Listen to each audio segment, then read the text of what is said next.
This is Mule from Maine, trying to go over with you guys some of the pros and cons of a magnesium flint block and what I picked up the other day. This is called the Blast Match that I got from Cabela's. It was about 25 bucks.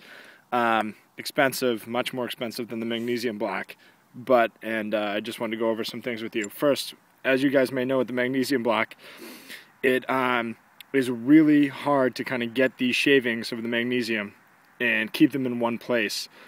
Also, this is a very, very fine, small piece of flint, and if you don't do a good job like I have, you can see that you can really kind of ding up the flint with your knife, making pockets and grooves, making it extraordinarily difficult to get a spark where you want it to go.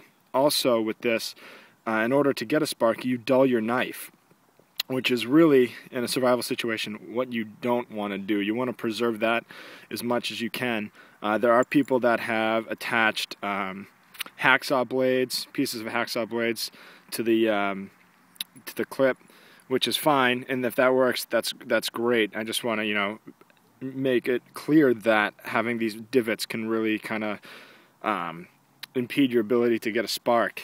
Now, this Blast Match works really, really well. There's a spring inside this flint block, and what it does is by pushing down, you get a really nice spark with only one hand. Drawbacks: it is a little bit heavier, I think, than the magnesium block. Also, if you look here where you push down for the steel to hit the flint, this is probably the weakest point of the Blast Match. This could definitely break off. A nice feature is that the flint can rotate around, so you wear the flint evenly, which is really nice. Another thing is that you can use it one-handed. You just push down the metal piece here, and you push it into a hard surface, and you get a really nice spark.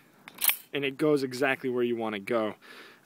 Downside is that if you're in a fire pit or something like that, and you have your tinder all set around, in order to use this, you have to push down into that fire bundle and that tinder, which could really disrupt your fire.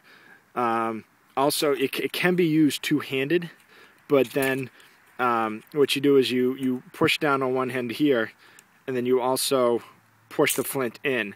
And if you look kind of the proximity between where your hands would be, it's exactly where your fire's going to be. So that's not necessarily a good thing either.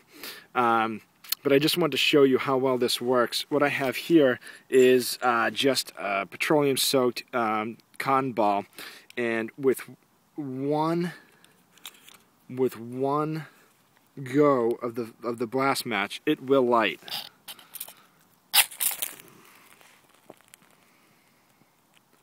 And there you go. So again, the Blast Match and the magnesium block have their advantages and disadvantages. To whichever one suits you, that is absolutely your call. Hope this has been useful. I'll catch you guys later.